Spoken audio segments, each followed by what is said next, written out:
না, আমাদের তো 3টা কন্ডিশন দিয়ে আমরা আন্দোলনটা করছি। যে প্রথম হলো প্রত্যয় স্কিমে আমরা থাকবো না, প্রত্যয় স্কিম প্রত্যাহার আমরা বলবো না, কারণ ওনারা বলেছেন 403টি প্রতিষ্ঠান আছে এটার মধ্যে।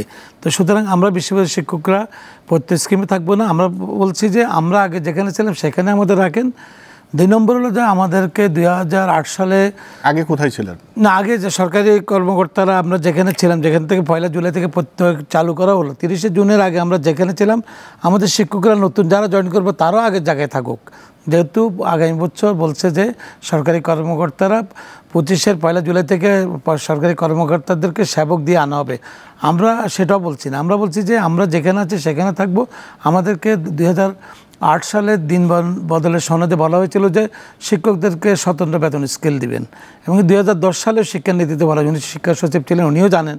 কিন্তু আমাদের সেই স্বতন্ত্র বেতন স্কেল, উচ্চতর স্বতন্ত্র বেতন স্কেল পৃথিবীর সব দেশে আছে। আপনি উগান্ডাতে যান, ইথিওপিয়া একটা গরিব দেশ, আফ্রিকার উন্নত ব্রাজিলে আছে, আলজেরিয়াতে আছে, আমাদের পাশের দেশ শ্রীলঙ্কা আছে। এমনকি আমাদের প্রত্যয় স্কিমের একজন কর্মকর্তা জনাব উনি এসে বলেছেন, উনি আমাদের সাথে আলোচনাও করেছেন। উনি একটা পর্যায়ে বললেন যে ভারতের 2004 সালে কন্ট্রিবিউটরি পেনশন ইসলাম, ভারতের শিক্ষকদের বেতন কত, ভারতের শিক্ষকদের সুযোগ সুবিধা কত, ভারতের এক্সাম্পল দিয়েছেন গোলাম মোস্তফা সাহেব। উনি এডিশনাল সেক্রেটারি, উনি পেনশন স্কিমের একজন সদস্য। উনি আমার সাথে 2-3টা টেলিভিশনেও কথা বলেছেন আমরা কি কি সুযোগ সুবিধা পাবো।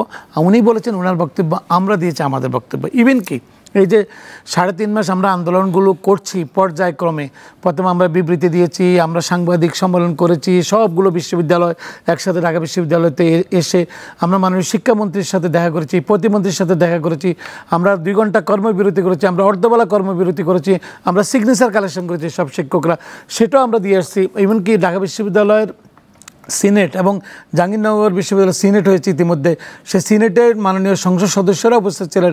নুরুল ইসলাম নাহিদ সাহেব যিনি শিক্ষামন্ত্রী ছিলেন, ওনার উপস্থিতিতে এই প্রত্যয় স্কিমকে আমাদের শিক্ষকরা এবং সিনেটররা প্রত্যাখ্যান করেছে। তো প্রত্যাখ্যান বলতে প্রত্যয় স্কিমে বিশ্ববিদ্যালয়ের শিক্ষকরা থাকবে না।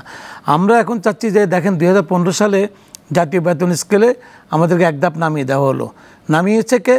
আমার ওই যে উনি যে বললো যে বিশ্ববিদ্যালয়ের যারা সরকারি দায়িত্ব পালন করছেন ওনারা সচিব মর্যাদা থেকে এক ধাপ নিচে নামিয়েছে। আমরা লেকচারার যখন জয়েন করবো সেটাও এক ধাপ নিচে। এরপর আমরা আন্দোলন করলাম, আমরা 6 মাস পর্যন্ত আন্দোলন করতে হলো। আন্দোলন করার পর মাননীয় প্রধানমন্ত্রী ফিটা উৎসবের মাধ্যমে আমরা সেখানে গেলাম।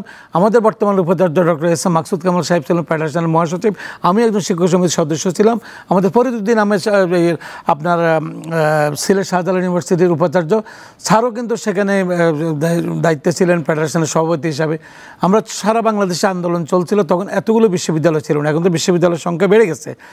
আন্দোলন করার পর একটা পর্যায়ে যে আমাদেরকে বলছে যে না ঠিক আছে, সচিব মর্যাদা পদগুলো দেওয়া হবে, সুপার গ্রেড সিনিয়র সচিবের পদ সেখানে একটা কমিটি করে দেওয়া হলো। আমির হোসেন আম্মু সাহেব ছিলেন সে কমিটির আহ্বায়ক, যিনি তখন ছিলেন শিল্পমন্ত্রী, উনি সংসদ সদস্য। তোফায়েল আহমেদ সংসদ সদস্য, উনি বাণিজ্য মন্ত্রী ছিলেন। আমাদের আব্দুল মান্নান সাহেব যিনি পরিকল্পনা মন্ত্রী ছিলেন, উনি ওই সময় পরিকল্পনা এবং অর্থ প্রতিমন্ত্রী ছিলেন, উনি ওই কমিটির সদস্য ছিলেন। আমাদের এই যে শিক্ষকদের নেতৃবৃন্দ ওনারাও সদস্য। মানে ওটা ইমপ্লিমেন্টেশন হয় না। প্রসঙ্গটা উঠেছে পেনশন, সর্বজনীন পেনশন স্কিম নিয়ে।